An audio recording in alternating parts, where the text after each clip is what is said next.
বিষয়টি নিয়ে আলোচনা করব তা হলো আল্লাহর উপর সম্পূর্ণ ভরসা রাখবেন। তবে কেউ কেউ এই কথা বিশ্বাস করতে চান না যে আল্লাহ তাদের কথা শোনেন কিংবা শুনবেন। এর কারণ হচ্ছে তারা অনেক দিন যাবৎ জীবন সংঘর্ষে লিপ্ত।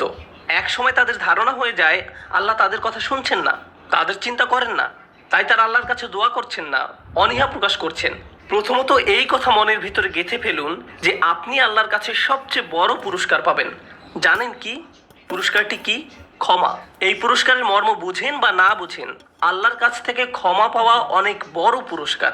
আল্লাহ যদি আপনাকে কিছু দেওয়ার ওয়াদা করেন তাহলে সেটি অনেক বড় পাওয়া। এবার আমি কিছু উদাহরণ দিই।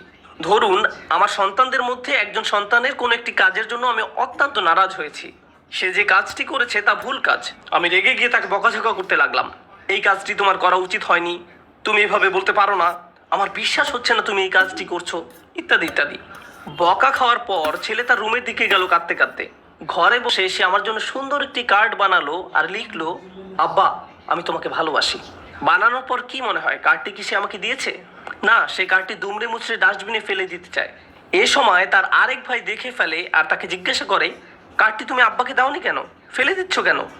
তখন সে উত্তর দেয়, আব্বা আমার উপর এত রাগ করে আছেন যে তিনি খুশি হবেন না কার্ডটি দেখে, তিনি আমাকে আর ভালোবাসেন না। আমি যদি তার এই অনুভূতি সম্পর্কে জানতাম তাহলে কি করতাম? রাগান্বিত হয়ে বলতাম যে হ্যাঁ তুমি কার্ড ফেলে দাও, ভালো করেছো। না, আমি চোখের পানি ছেড়ে দিয়ে বলবো, তুমি এই কথা কেন মনে আনলে যে আমি তোমাকে ভালোবাসি না? হ্যাঁ তুমি ভুল করেছো, তুমি খারাপ কাজ করেছো, কিন্তু তুমি তো আমার আদরের সন্তান। তুমি হাজার ভুল কাজ করলেও আমি তোমাকে ভালোবাসি এবং ভালোবাসবো। আমি রাগ করলেও তোমার প্রতি আমার ভালোবাসা কমে যাবে না। তোমার কার্ডটি আমি ফ্রেমে বাঁধিয়ে রাখবো অথবা শেলফে সাজিয়ে রাখবো। ডাস্টবিন থেকে কার্ডটি নিয়ে সযত্নে রেখে দিব, কারণ আমি আমার সন্তানকে ভালোবাসি যদিও তারা ভুল কাজ করে থাকে আর আমাকে রাগান্বিত করে। এই হচ্ছে আমার আর আমার সন্তানের মধ্যে সম্পর্ক। এবার বলবো আমার আর আল্লাহর মধ্যে সম্পর্ক।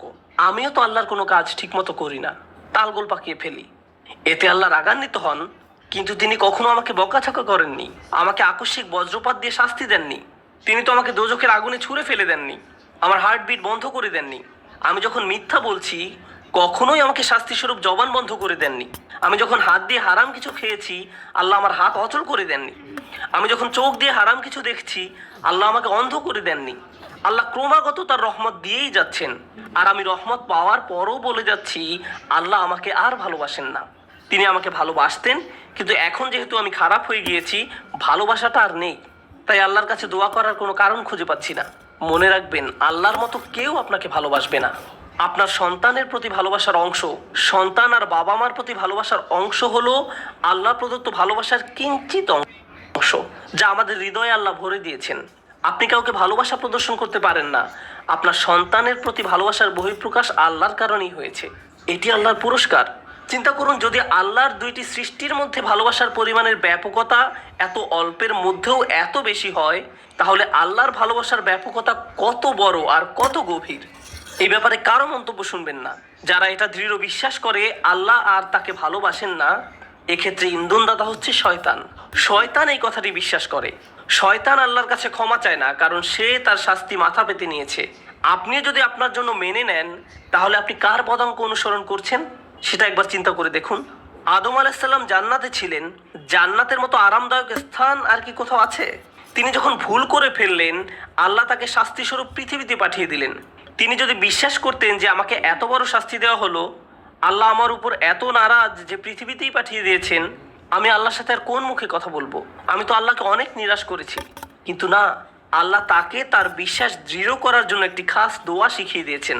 রব্বানা যালামনা আনফুসানা ওয়া ইল্লাম তাগফির লানা ওয়া তারহামনা লানাকুনান্না মিনাল খাসিরিন। হে আমাদের রব, আমরা নিজেদের উপর অন্যায় করেছি, আর যদি আপনি আমাদের ক্ষমা না করেন এবং আমাদেরকে দয়া না করেন তবে অবশ্যই আমরা ক্ষতিগ্রস্তদের অন্তর্ভুক্ত হব। আপনার অবস্থা যে কোনো সময় পরিবর্তন হতে পারে।